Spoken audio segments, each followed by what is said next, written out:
क्योंकि जब तक हमारे चित्त मन जड़ रहेगा तब तक हमें जड़ सेवा हो जाती है। चित्त शरीर के द्वारा ही चित्त वस्तु की सेवा होती है। क्या बोला? चित्त शरीर के द्वारा ही चित्त वस्तु की सेवा होता है। जड़ वस्तु चित्त वस्तु के स्पर्श कर नहीं पाते हैं। कहने की तात्पर्य हमारे चित्त मन जब शुद्ध नहीं हो, पवित्र नहीं हो, तब तक हम अपराकृत वस्तु के हम ग्रहण कर नहीं पाएंगे। इसलिए आर कबे निताई चांदेर करुणा होइबे, संसार वासना मोर कबे शुद्ध हवे, विषय छाड़िया कबे शुद्ध हवे मन, कबे हम हेरब श्री वृंदावन। विषय से हम जब मुक्त हो जाएंगे, संसार की विषय वासना ये जब चित्त से मन से जब दूर हो जाएगा, तब हम अपराकृत वस्तु के अनुभव कर पाएंगे। इसलिए कहता है चोखे द्वारा भगवत दर्शन है ना कान व्यतीत। इस जड़ आंखों के द्वारा हम क्या देखेंगे? जड़ वस्तु देखेंगे, जड़ विचार बुद्धि आएगा। और अपराकृत वस्तु जानने के लिए हमें क्या चाहिए? कान चाहिए, अर्थात श्रवणाक्ष भक्ति। श्रवण करने से क्या होगा? न चित्त निर्मल होगा। सिन्नतांग सकथा कृष्ण पुण्य श्रवण कीर्तन युद्धो झवद्राणी विधुति सुहृदि सताम नष्ट प्रायेषु अभद्रेषु नित्यम भागवत सेवया। हरि कथा चिद वस्तु है। ये कथा श्रवण के द्वारा शब्द ब्रह्म ट्रांसेंडेंटल वाइब्रेशन, ये ट्रांसेंडेंटल वाइब्रेशन कान के माध्यम से कहां आएगा? हृदय में। हृदय में जितने अनर्थ जो है वो अनर्थ के कौन दूर करेगा? स्वयं भगवान। हरि कथा है, बांग्ला में कहा जाता है हरि कोथाय। हरि कोथाय माने हरि कथा है, माने हरि कहां पर है? जहां पर हरि कथा होती है।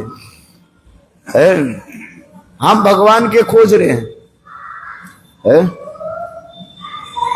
दरवाजा बंद करके हम भगवान की खोज रहे हैं, किंतु भगवान कहां पर बैठे हुए है? जहां पर हरि कथा होती है। समझ में? जहां पर हरि कथा होती है वहीं पर भगवान की निवास स्थान कहा जाता है। नाहंग तिष्ठामि वैकुंठे न च जगन हृदय च मदभक्त जत्र गायन्ति तत्र तिष्ठामि नारद। स्वयं भगवान नारद जी को कहते हैं, नारद ऋषि मैं वैकुंठ में नहीं रहता हूं सदा सदा। न च जगिन हृदय, जगी लोग के हृदय में मैं नहीं रहता हूं। तो कहां रहते हो? जहां पर मेरा भक्त और मेरे कथा गुण कीर्तन करते, वहीं पर प्रकट हो जाता। इसलिए हरि कथा है, दो शब्द हो गया, हरि कथा है। कथा समझ में आए माने जहां पर हरि कथा होती है स्वयं भगवान। और भगवान इतने उत्कंठित होते हैं उस कथा को श्रवण करने में। जैसे गुरुपाद पद्मों की कथा हम श्रवण, गुरु अपराकृत वस्तु गुरुदेव की महिमा हम श्रवण जब करेंगे तब हमारे हृदय में उनके प्रति श्रद्धा जगेगा, विश्वास, सदगुरु के प्रति विश्वास होता है। उसी कड़ी में मेरे गुरुदेव श्री वामन गोस्वामी महाराज उत्तम उत्तम महाभागवत थे, साधारण नहीं थे। क्यों? कब पता चलता है? जब वैष्णव के सानिध्य हम बैठते हैं, शास्त्र जब अध्ययन करते हैं। जिस प्रकार माधवेंद्र पुरीपाद राधा जी के विरह में, राधा जी के भाव में विवाहित होकर तड़पते थे, मेरे गुरुदेव श्री वामन गोस्वामी महाराज अंतिम उनके जो 3 साल की 4 साल है किसी के साथ बात नहीं करते थे। सेवक जो थोड़ा भजन दे देते थे वो अभी सामने हाथ में जहां पर आ जाते उतना ही ले लेते बस, किसी के साथ बात ही नहीं करते, है ना। आप विश्वानंदिनी, राधा ठाकुरानी, ये शब्द प्रयोग करते थे, इतने रोते थे आंखों से आंसू के द्वारा, हरिनाम करते थे। 24 घंटे में 24 घंटा ही हरिनाम करते थे। जो लोग दर्शन किया, आंखों से आंसू की धारा, हाथ में रुमाल रहता था, कपड़ा, छोटा कपड़ा, और अपने पोज लेते इधर। जिस प्रकार माधवेंद्रपुरी पाद विरह में तड़पते थे, ये समस्त हमारे गुरुदेव की जो है अंतिम समय सब दर्शन। स्वयं श्री गुरुदेव नारायण गोस्वामी महाराज कहते थे, ये हमारे गुरु भाइयों में बामन गोस्वामी महाराज अभूतपूर्व, जिनके चरित्र वर्णन करना किसी प्रकार संभव ही नहीं, सब समय रोते थे। कभी कभी बोलते मुझे विश्वानुबंदी ने मुझे बुला रही। इसी प्रकार गुरुपाद विरह में तड़पते, महाभागवत की दर्शन से ही सब कुछ हो जाता है। ये कहते हैं दर्शने पवित्र करो यही तुम्हार गुण, गंगार परस हुईले पश्चाते पावन, और दर्शने पवित्र करो यही तुम्हार गुण। दर्शन दर्शन नामो भवेत अक्षणो सवितुर यथा, शास्त्र ने कहा कि समाज भागवत में वर्णन करते हैं, दर्शन से ही हो जाते। किंतु दर्शन कैसे? आंख होनी चाहिए, आंख भी होनी चाहिए। चित्त अनुभूति नहीं हो, चित्त वस्तु की हम समझ नहीं पाए, स्थूल समझ पाए। इस प्रकार गुरुपाद पद्म की महिमा अपराकित है। दो एक उनकी अपराकित महिमा कथा में श्रवण कर सुनाता हूं, सुनिए। एक बार उनकी कोई भक्त शिष्य अरे गुरुदेव मेरे घर में आइए। गुरुदेव किसी को मना नहीं करते, आऊंगा। गुरुदेव कभी नेगेटिव नहीं बोलते थे, क्या बोलते थे? आऊंगा। डेट दे दिया, कौन सा डेट दे दिया? चलो अंग्रेजी कोई डेट दिया, मानो है आसान। किंतु उस समय गुरुदेव बोले मानो बोल दिया कितने 26 तारीख को जाऊंगा, जैसे मैं कह रहा हूं। चलो आज कौन सा तारीख है? आज 23 है। अच्छा, गुरुदेव ने कहा ये 26 तारीख को मैं जाऊंगा। 26 अभी अक्टूबर, हाँ 26 अक्टूबर को जाऊंगा। तो 26 अक्टूबर वो उन्होंने क्या की, मानो गए ही नहीं। तो कहले गुरुदेव शिष्य जब मिले, फिर गुरुदेव आपने बोले मैंने कौन सा बोला था? 26 अक्टूबर बोला था। साल कौन सा था? हाँ बोले मैंने साल तो बोला ही नहीं है। 2024 24 25 26 27 ये तो नहीं बोला। कभी कभी उनके शिष्य लोग इसी प्रकार जो लड़ते, गुरुदेव आप डेट तो दिया, आया ही नहीं आप। तो गुरुदेव कहते थे अच्छा बताओ, मैं डेट क्या दिया था? 26 अक्टूबर बोला था। 26 अक्टूबर कौन सा साल? 2025 26 और 27 आऊंगा तुम्हारे घर में, इतना ही बार डेढ़ दिन। एक बार कोई शिष्य जो है गुरुदेव के बुला, तो उन्होंने बहुत प्रकार गुरुदेव के बुलाया और उन्होंने अनेक प्रकार जो है व्यंजन आदि बनाया, सब्जी आदि बनाया, बना करके गुरुदेव के भोग लगाया। और गुरुदेव उस समय जो है दूसरी जगह में थे। देखो गुरुदेव साक्षात रूप में वहां पर प्रकट हुए। और उनके घर में सब कुछ प्रसाद पाया। और एक स्थान में नहीं, गुरुदेव सर्वत्र व्यापक कहा जाता है। इसलिए गुरु शब्द ही होता है जहां पर व्यापक शब्द होता है। हम स्थूल बुद्धि से, स्थूल विचार के द्वारा हम देख रहे हैं, किंतु गुरु क्या होता है? सर्वव्यापक। क्योंकि प्राकृतिक वस्तु एक ही साथ में अनेकों स्थान पर वो प्रकट होते हैं। जैसे से भक्त होते हैं, उस भक्त के निकट गुरु प्रकट होते हैं। हमारे गुरुदेव की ऐसे अनेक अलौकिक कहानी है। एक ही साथ में अनेकों भक्त के घर में प्रसाद आदि पाते। हम जो आज बोल रहे गुरुदेव जो सेवक वो बताते हैं, विशेष करके अभी वो गोवर्धन में है वो बाबा जी महाराज, क्या नाम उसके नाम है, उसका गोविंद है, गोविंद बाबा जी महाराज उनका नाम।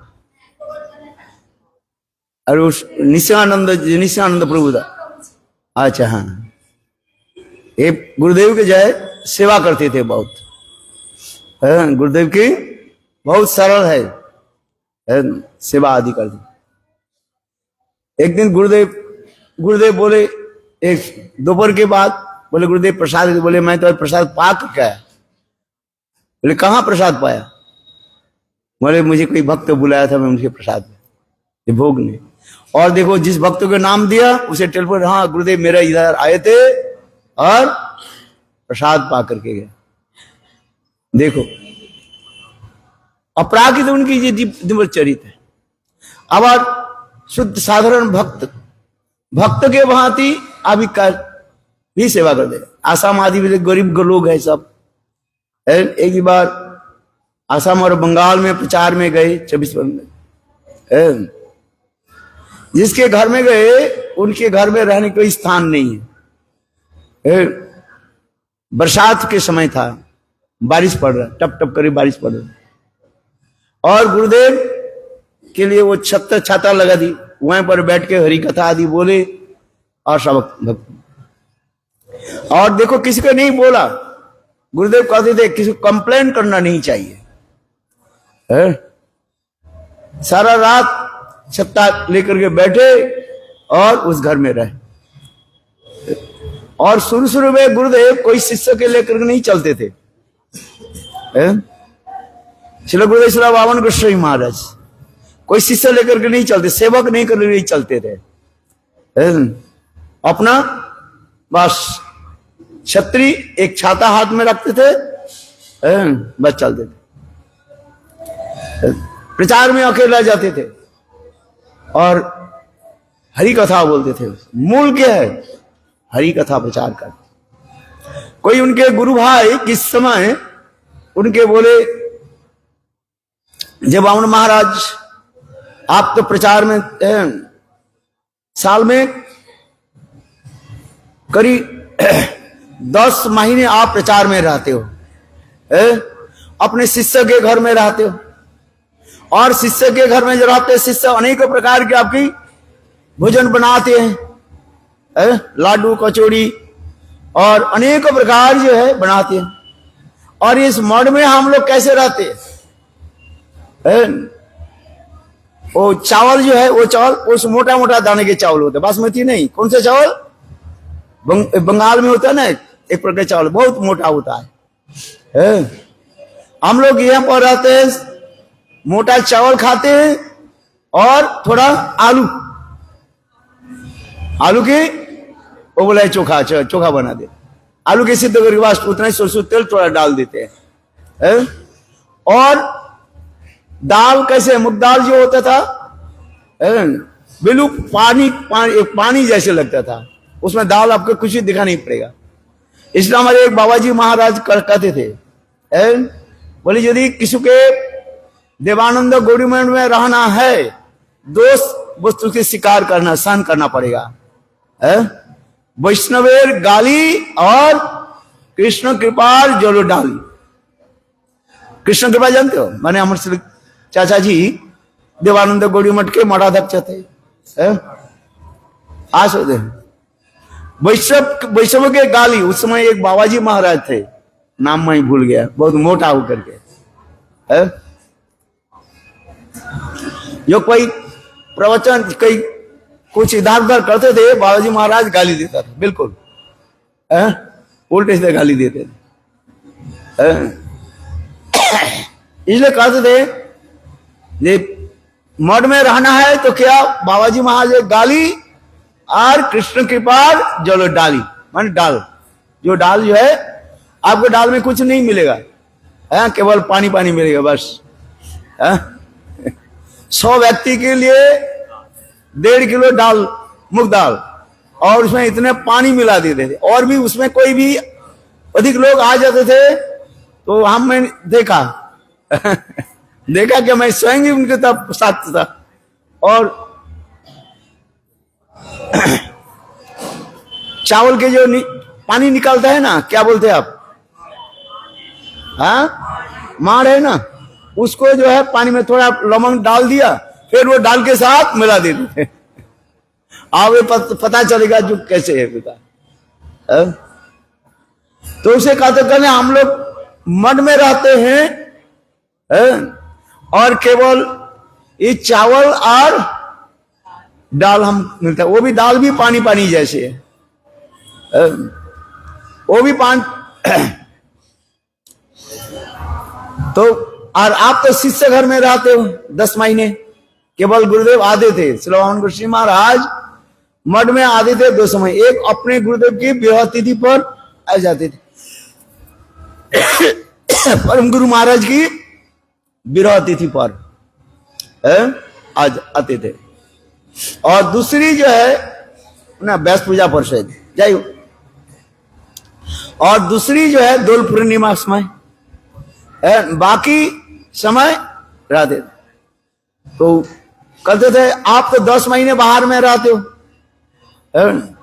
और हम लोग मठ में रहते हैं यही बस आलू सिद्ध और चावल बस, और कुछ नहीं चलता।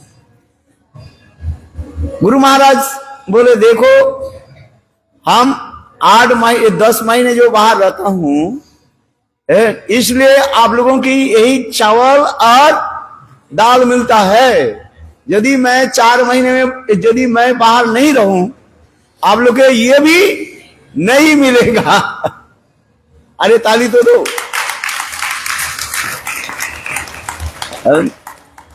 तात्पर्य क्या है, गुरुपाद पद्म की ऐसे सहनशीलता, किस प्रकार कठोर वैराग्य आदि के द्वारा रहते थे और प्रचार आदि करते थे, मुख्य प्रचार। पहले तो प्रचार में जाना नहीं चाहते थे, परम गुरु महाराज के समय उनके सेवा और पत्रिका के जो है एडिट करते थे, लिखते थे। उनकी हाथ की लिखनी इतने सुंदर है, आप देखना श्री गुरुदेव वामन गोस्वामी महाराज के हैंड राइटिंग जो है बिल्कुल रूप गोस्वामी पाद के भांति है, जिससे चैतन्य चैतामृत में लिखा गया। रूप गोस्वामी पाद के हैंड राइटिंग कैसे है, रूपेर हस्त लिखन जनो मुक्तार पाती। रूप गोस्वामी पाद की हैंड राइटिंग मानो एक बार मुक्ता जो होता है पर्ल्स, ये भांति झलमल झलमल करता रहता है, इसलिए रूपेर हस्तलिपि जनो मुक्तार पाती, मुक्ता के भांति झलमल झलमल करता रहता है, इतना देखने में सुंदर। ठीक उसी प्रकार मेरे गुरुदेव के हैंड राइटिंग देखना मिलेगा आपको पत्रिका में, इतनी सुंदर है। और इसे उसको लिख करके बस दे देते थे। परम गुरु महाराज डिक्टेशन देते थे और उन्होंने पत्रिका लिखते थे, और बीच बीच में लोग आते थे, परम गुरु महाराज उनके साथ बात करते करते थोड़ी थोड़ी डिक्टेशन देते थे, और श्री गुरुदेव श्री वामन गोस्वामी महाराज उसको लिख देते थे, सारे लिख करके फिर उसको एडिट करना नहीं पड़ता था।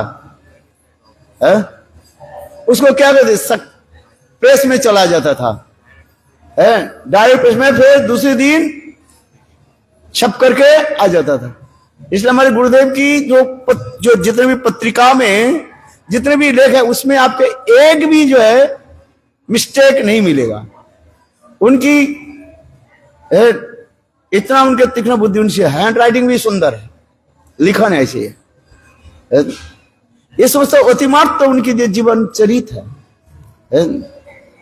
मैं तो कम से नहीं बोल रहा हूं, गुरुदेव की अनेकों कथा जो है। एक बार गुरुदेव आए थे, मथुरा मठ में आए थे, फिर बोले मैं दर्शन करके आता हूँ, नंदगांव आदि ये सब दर्शन करके आता हूँ। एक गाड़ी भाड़ा किया, चले गए और चलते चलते चले गए रात। और जब नंदगांव के समीप आ गया और वहीं पर ड्राइवर बोले मेरा गाड़ी के पेट्रोल खत्म हो गया है। उस समय ठंडी के समय भी था। और देखो मथुरा मठ में सभी चिंत, विशेष करके इसलिए गुरुदेव नारायण गोस्वामी महाराज चिंतित हो, ये इतने समय हो गया, 7:30 8 बज गया, अभी तक नहीं पहुंचे, क्या हो। तो उधर जब आ गए तब अभी जो सेवक जो था उनके पूछा, बोले क्या की जाए, तो बोले जाओ कहीं यहाँ पर थोड़ा पेट्रोल, किसी गृहस्थ घर में थोड़ा पेट्रोल मिल जाए। इतने समय एक वृद्ध ब्रजवासी आया, वृद्ध ब्रजवासी पेट्रोल लेकर के आए। बोले आपको कैसे पता चला?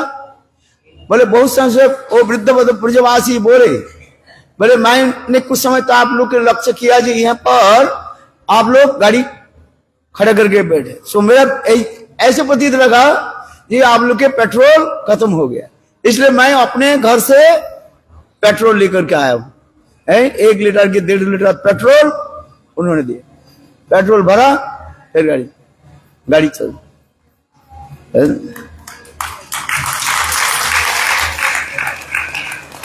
उस समय गुरुदेव बोले जानते हो ब्रजवासी कौन है?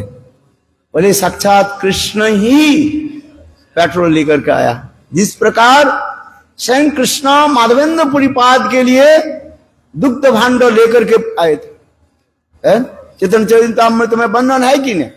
जो लोग चैतन्य चरितामृत तो पाठ किया है, ठीक उसी प्रकार स्वयं कृष्ण ब्रजवासी के रूप धारण करके, वृद्ध ब्रजवासी के रूप धारण करके देखो पेट्रोल लेकर के आए।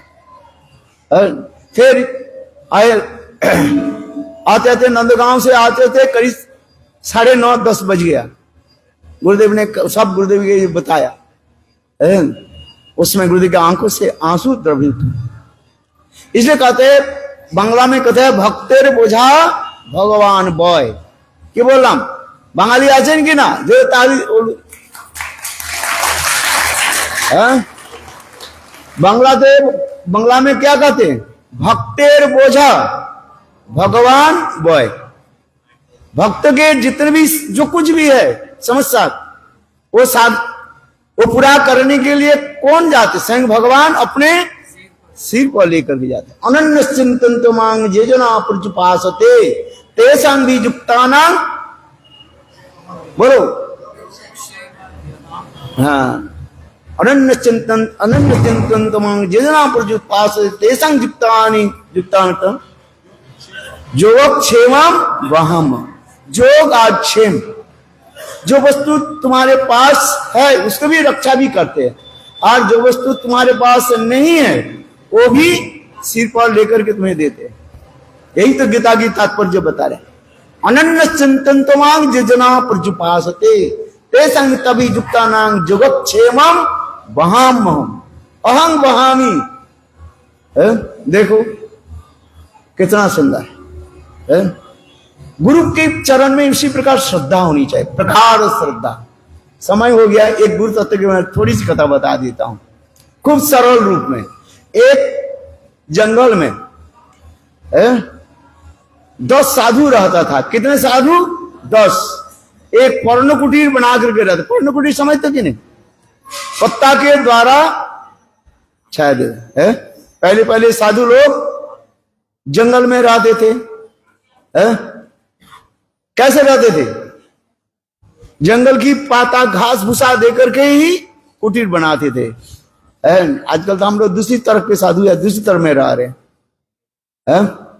उस समय साधु लोग जंगल में पर्ण कुटीर बना करके रहते। पर्ण कुटीर समझ में आया कि नहीं? पर्ण माने पत्ता, पत्ता की द्वारा ही माने घास भूसा के द्वारा बना के। बरसात के समय ही घनाघोर वर्षा होने लगी और बीच बीच में बिजली कड़कने लगे, बिजली कड़कने लगे। तो इतने समय सब साधु डर गए। तो साधु एक दूसरे को बोले क्या करें, शायद हम लोग आज बचेंगे नहीं। देखा क्या, जहां पर है पर्ण कुटीर है उसके पास ही मानो बिजली गिरने लगे ना, किसी समय भी उसमें भी गिरेगा। इसलिए साधु डर डर के क्या हुआ, शायद आज हम लोग की भाग में क्या लिखा है, मृत्यु लिखा है, आज हम लोग बचेंगे नहीं।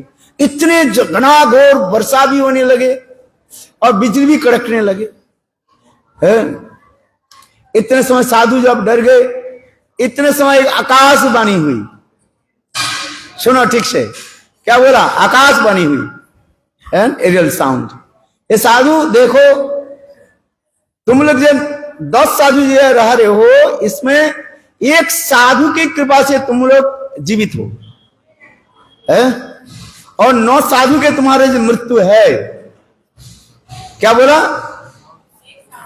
एक साधु के कारण से तुम जीवित हो, एक साथ में रहो ना, और बाकी क्या आज मृत्यु है। देखो साधु लोग डरने लगे, बोले किसके कारण से हम जीवित रह रहे हैं। भाई 10 साधु सभी आपस में कहने लगे भाई किसी के, तो एक कहने लगे एक काम करो, देखो निकट में एक पेड़, थोड़ी दूर में जो है एक पेड़ है। सुनिए ठीक से, मैं एक बार बोला था इस कथा को, याद रहो, दिल्ली में बोला था एक बार। हाँ, एक पेड़ है, उस पेड़ के एक एक करके छू करके आ जाओ। जब जाओगे वह आओगे, उसमें बिजली करेगा, उसको उसके ऊपर मर जाएगा, तो हम लोग जीवित रह जाएंगे। अच्छा, 9 साधु एक एक करके गए।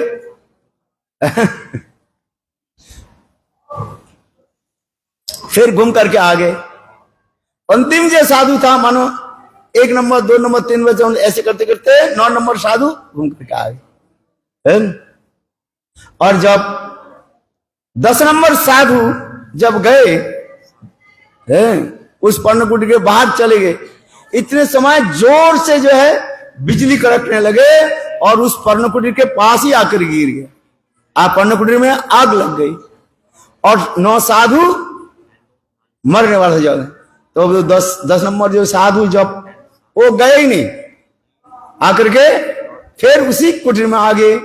तो देखते देखते वो आग बुझ गए और 9 साधु ही बच गए। बोलो वृंदावन बिहारी लाल की। इसके उपाख्यान के द्वारा वास्तव है क्या चीज, गुरुपाद पद, गुरुदेव की कृपा से ही हम सब जीवित हैं। गुरु कृपा ही केवलम, इसके समझना चाहिए। उदाहरण दिया जाता है, ये गुरु की कृपा से ही हम जीवित हैं। जब तक गुरु की कृपा नहीं हो तब तक नहीं, कुछ नहीं होता। इसलिए गुरु, भागवत, गीता, इसको सम्मान होनी चाहिए। अभी कुछ दिन पहले फ्लाइट क्या हो गया, क्रैश हो गया ना, देखो सब कुछ जल करके क्षय भस्म हो गया। और इसमें देखो एक व्यक्ति कैसे कूद करके बाहर आ गया, अभी तो वो जीवित है, उनके भी कुछ ज्यादा से कुछ खरोच तक नहीं लगा। ऐसे समाचार में देते हैं, कितने बार समाचार में इसको दिखाता रहता। और देखो इतने हजार पावर तापमात्रा जो है, जहां पर पेट्रोल क्या बोले वो हवाई जहाज में जो क्रैश, उसमें जो आग हुई, सारे सब क्या लोहा तक भी पिघल गए, अब जल गए। किंतु देखो अंदर अंदर गया है एक भागवत गीता सुरक्षित, ना उसे थोड़ी सी भी खरोच भी नहीं, कुछ भी नहीं लगा है। थोड़ा हाथ ताली दो, आश्चर्य है। ये कोई कहानी नहीं बोल रहे हैं, मैं दूसरी तक कहानी सुनाया है, वो कहानी नहीं सुना, किंतु ये तो प्रत्यक्षदर्शी है कि नहीं। जिन लोगों ने प्रत्यक्ष रूप में दर्शन किया वो भी अभी कितने 6 महीने तक नहीं हुआ अभी तक देखो। इसलिए गीता भागवत या प्राकृत है, विश्वास करना पड़ेगा। इसलिए गुरुपाद मधु की प्रकार विश्वास नहीं चाहिए। श्रील गुरुदेव की वक्तृता में एक बार, समय हो गया अभी आरती हो गई ना, गुरुदेव की कथा बोले वामन देव की कृपा से बलि महाराज के क्या प्राप्ति हुई बोलो। सुतौल लोक में उनको भेज दिया। वामन देव भगवान एक चरण कमल के द्वारा बलि महाराज की सारे पृथ्वी लोक के नाम लिया, दूसरी चरण के द्वारा बलि महाराज की स्वर्गलोक तो नाम लिया, और तीसरी चरण के द्वारा बलि महाराज को क्या किया, सुतौल लोक में भेज दिया। उसके सिर पर पैर रखा, बोले जाओ सुतौल लोक में भेज दिया। तो सुतौल लोक में जाते अनेक प्रकार भोग सामग्री कहा जाता है।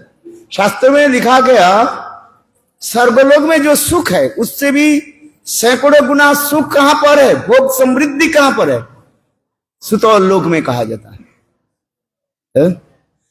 तो वामन देव की कृपा से बलि महाराज की क्या प्राप्ति हुई, सुतौल लोक प्राप्ति हुई, भोग सामग्री प्राप्ति हुई है कि नहीं है। अरे हाँ तो बोलो तब समझ उसके, हाँ जी तो बोलो कम से कम, ना जी नहीं हाँ जी है। किंतु देखो श्री गुरुदेव आश्रय तत्व गुरुपाद पद्म, गुरुपाद की कोई कृपा प्राप्ति करे, गुरुदेव के चरण की शरण में आ जाए।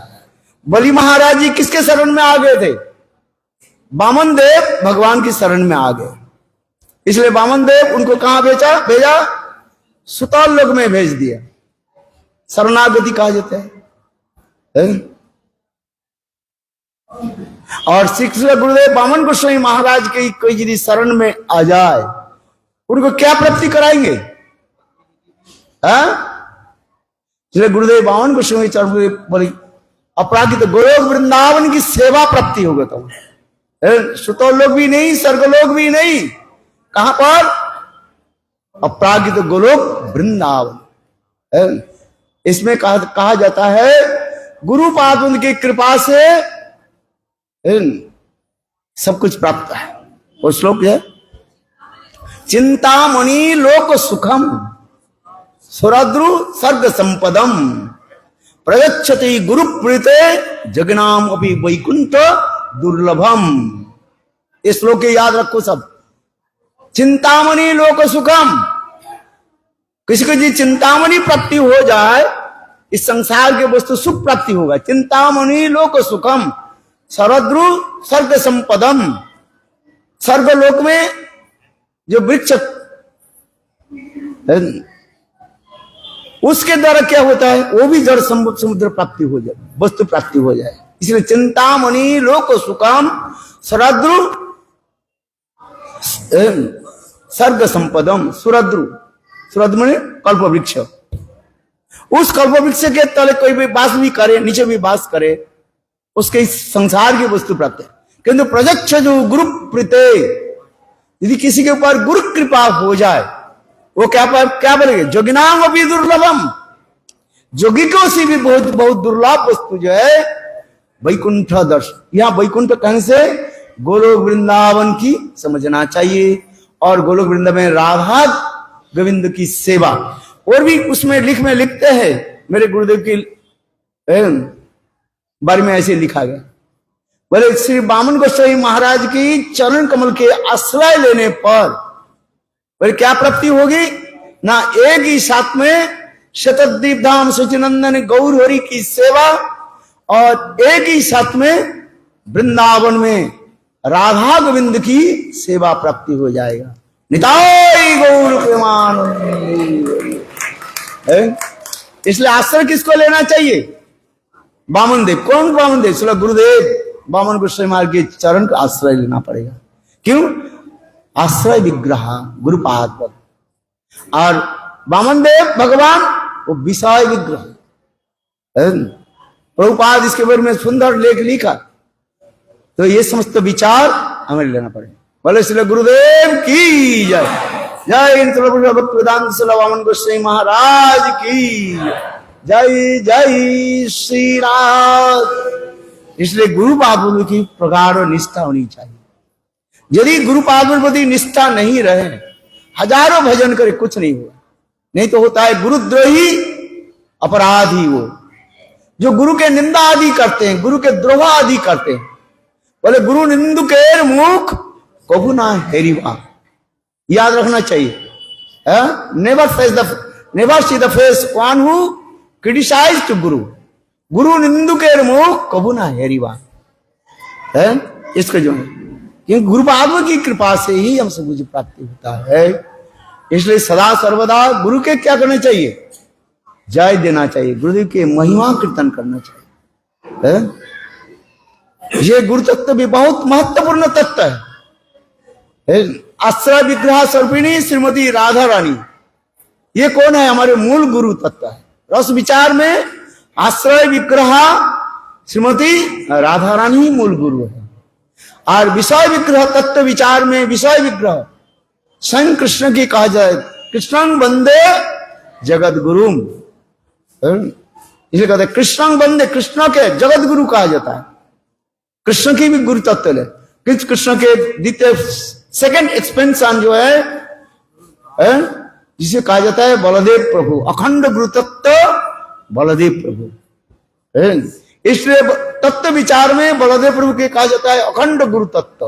और रस विचार में श्रीमती राधानी के कहा जाता है अखंड गुरु तत्व। एक विषय विग्रह और एक आश्रय विग्रह। इसलिए आश्रय विग्रह स्वरूपिणी राधा रानी ही मूल गुरु कहा जाता है। इससे स्वयं कृष्ण कहते हैं राधिकार प्रेम गुरु अमी शिष्य नट ताहार प्रेम आमाय नचाय उद्भट। स्वयं कृष्ण कहते हैं। कृष्ण के गुरु कौन है? स्थूल विचार में देखे और साधारण विचार में देखे, कृष्ण भागुर ऋषि से दीक्षा मंत्र प्राप्ति किया। किंतु कृष्ण कह रहे हैं मेरे गुरु कौन है? रस विचार में राधिकार प्रेम गुरु अमी शिष्य नट। बहुत सुंदर इसमें विचार कस्मात वृंदे इस श्लोक में स्पष्टीकरण कर दिया। स्वयं कृष्ण कह रहे राधा रानी ही मेरा गुरु है। इसलिए अखंड गुरु तत्व जो है ये दो विचार, एक रस विचार और एक तत्व विचार। रस विचार में श्रीमती राधा रानी ही अखंड गुरु तत्व कहा गया और तत्व विचार में कृष्ण के जो है एक्सपेंशन जो है प्रकाश विग्रह सा बलदेव प्रभु, वही बलदेव प्रभु ही अखंड गुरु तत्व कहा जाता है। ये समस्त तत्व विचार है। इसलिए गुरु के जानियो तुम्हें ताहार स्वरूप अंतर्जामी भक्त श्रेष्ठ यही दुई रूप है। ये समस्त गुरु विचार, गुरुदेव के प्रति विचार हमें रखना चाहिए है। इसलिए गुरुदेव के प्रति प्रगाढ़ श्रद्धा होनी चाहिए। भक्ति तो किसी न किसी जन्म में होगी व नहीं हो, किंतु गुरु पाद के प्रति हमें कैसे होनी चाहिए? प्रगाढ़ श्रद्धा एंड अनफ्लेंचिंग फेथ होनी चाहिए गुरु पाद के प्रति।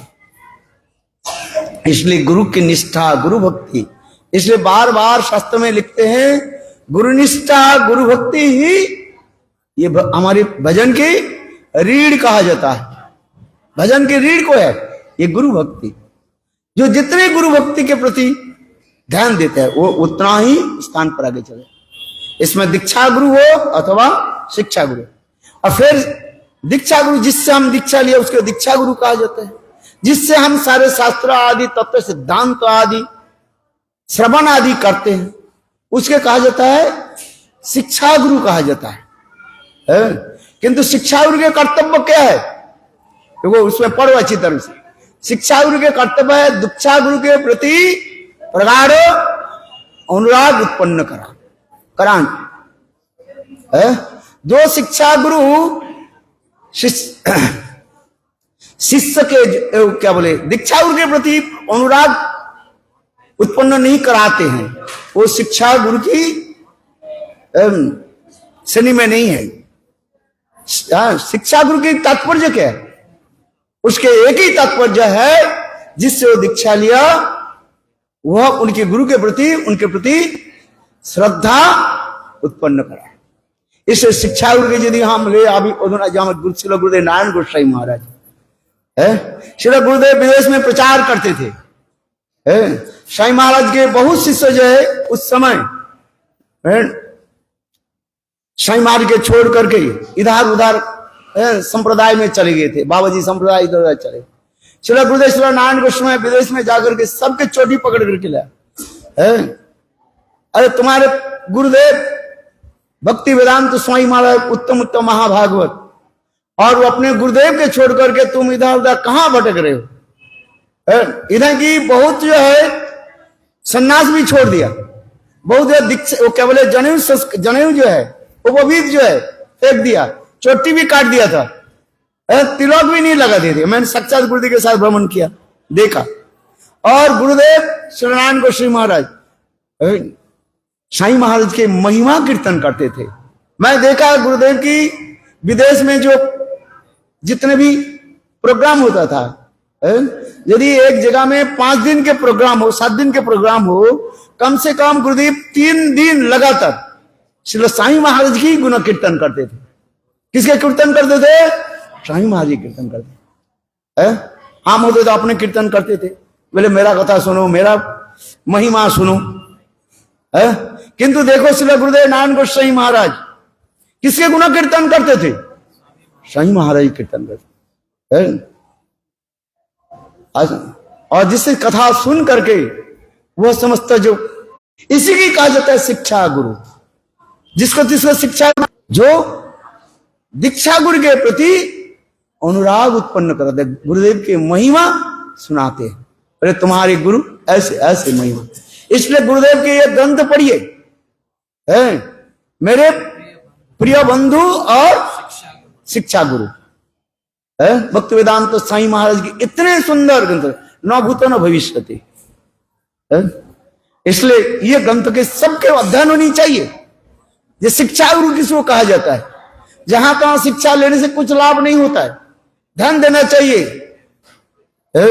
वो शिक्षा गुरु है कि नहीं, शिक्षा गुरु के पद में है कि नहीं है? ये मेरे गुरु के महिमा वर्णन करें कि नहीं करें? यदि हमारे गुरु के महिमा नहीं वर्णन करते हैं तो हमारे गुरु के प्रति हमारे अनुराग कैसे होगा? इसलिए श्री गुरुदेव नारायण गोस्वामी महाराज जहां जहां पर जाते थे सर्वत्र साईं महाराज की महिमा प्रकाश करते थे। इसलिए उन्होंने ऐसे सुंदर ग्रंथ लिखा।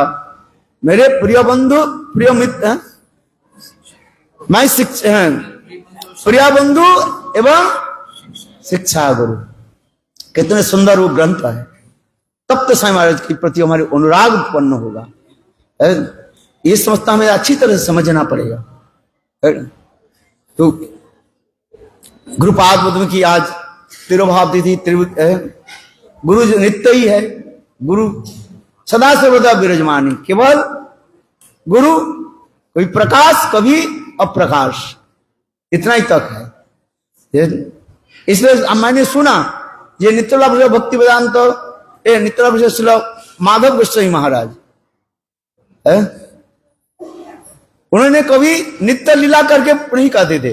मैंने सुना क्या बोलते थे? उन्होंने भक्ति सिद्धांत शास्त्री प्रभु के गुरुदेव थे भक्ति सिद्धांत सरस्वती प्रभुपाद, और नित्य लीला शब्द व्यवहार नहीं करते थे। नित्य लीला में चल के बोले गुरुदेव सदा सर्वदा प्रकट है, ये विचार रखते थे। तो ये समझते जो है बहुत विचार हमें दिखाया गया आचार्य पाद में। आचार्य की लीला जो है बहुत सुंदर है।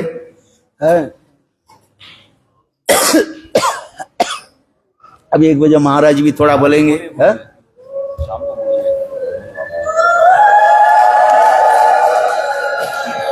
आरती एक आरती, हाँ आरती आरती आरती करो।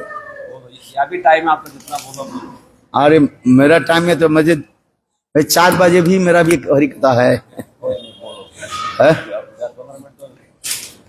तो गुरु पाद की महिमा जितना हम श्रवण करेंगे है, इसलिए संग भगवान कहते हैं अमा होते अमार भक्ति पूजा बड़ो वेद पुराने सब कही दृढ़। भगवान कहते हैं मेरे गुणखान क्या करोगे, सब पहले किसके कीर्तन करो, गुरु की महिमा कीर्तन करो। गुरु की कृपा से ही हम भगवान की प्राप्ति करेंगे। जब गुरु के प्रति हमारे अनुराग नहीं हो तो भगवान के प्रति अनुराग कैसे हो जाए। राधिका दासी, राधिका के दासी हम बनना चाहते हैं, पहले क्या होना चाहिए, गुरुदास। क्या होने चाहिए, गुरुदास, वैष्णव दास, गुरुदास, ये दास है। इसलिए हमारे गौर गोविंद गोस्वामी महाराज कीर्तन करते थे, पहले हाय जनो ब्रजवास, बोले पहले हो क्या, हाय जनो गुरुदास। गुरुदास हमें होना पड़ेगा, गुरु के आदेश के पालन करना पड़ेगा। इसलिए रूप गोस्वामी पाद भक्ति रसामृत सिंधु में भी लिखा हो गया है, एक श्लोक लिखा है, केचित कर्मोवलंब का केचित ज्ञानोवलंब का वयं सुदासा हरिदासान पादत्राणो अवलंब का। पदत्राण समझते कि नहीं, हम लोग क्या है, केचित कर्म अवलंब का, कोई कर्म के लेकर के चलते हैं, कर्म पथ में चलते हैं, इसलिए केचित कर्म अवलंब का, केचित ज्ञान अवलंब का, कोई ज्ञान के मार्ग में चलते हैं, ज्ञान अवलंबन करते हैं। वंस्तु हरिदासानां पादत्राण अवलंब का। हम लोग ये भगवान की भक्त, भगवान की जो भक्त जो है उनके पादत्राण के सिर पर लेकर के हम चलते हैं। पादत्राण माने जूते, शुद्ध भक्त की जूते के जो पादुका जो है हम सिर पर लेकर चलते हैं। के चीज कर्म का के चीज ज्ञान अवलंब का वंस्तु हरिदासानं पादत्राण अवलंब का। पादत्राण कहते जूते के कहा जाता है, जूते के सिर पर लेकर चलते हैं। हम क्या बोले, यहां स्वयं कृष्ण भी क्या करते हैं, नंद महाराज के पादत्राण माने जूते के जो है सिर पर लेकर जाते हैं, चलते हैं। आप लोग देखे होंगे चित्रपट जो है, नंद महाराज कहते हैं बेटा मेरा पादुका लेकर के आओ, जूते लेकर के आओ। कृष्ण उठा नहीं पाते हैं, छोटा बच्चा बालक जो है, बाल गोपाल ठुमुक ठुमुक करके चलते, थोड़ा सा उठा गिर जाते हैं। फिर किसी तरह से नंद महाराज के चरण पादुके को अपने सिर पर लेकर के चलते हैं। तात्पर्य क्या है, ये भगवान से अच्छा भक्त की महिमा दिखा रहे हैं। बहुत सुंदर इसमें कहते हैं, ये हम वृंदावन में जो कहते हैं, क्या हम क्या करें, सुतिमा परेश मिति मतरे। हाँ श्लोक, सुतिमा परेश मिति मतरे भारत मन अहं अहंस्तु। और श्लोक है जस्सानंदे पर ब्रह्म, बोले जिनकी आंगन पर पर ब्रह्म स्वयं भगवान है, गांव के खुर के द्वारा जो धूल जो है, और इसमें गायों के गोमूत्र गोबर, और उसमें कृष्ण क्या कर रहे हैं, लोट पोट खा रहे हैं। उस नंद महाराज की मैं बार बार प्रणाम करता हूं। श्रुति म परे स्मृति म तरे भारत मन्ने अहंग ही वंदे जस्सालिंदे पर ब्रह्म। श्लोक में ऐसे लिखा है। इसलिए जो नंद महाराज को मैं प्रणाम करता हूं। तो इस समस्त जो है भगवान अपेक्षा भक्त की महिमा सर्वत्र प्रचार किया है। पद्मनाभ महाराज कहाँ,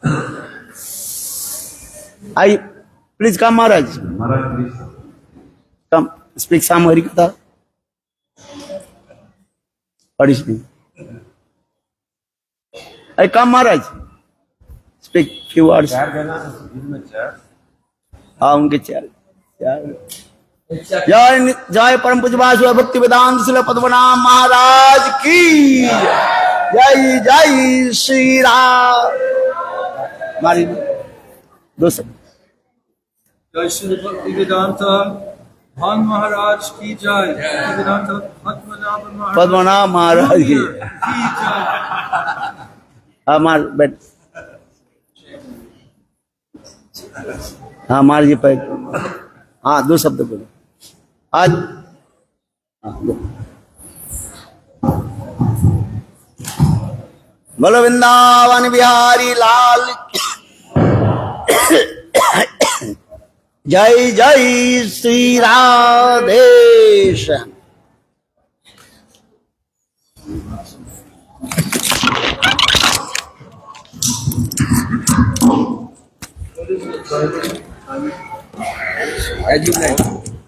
No, no.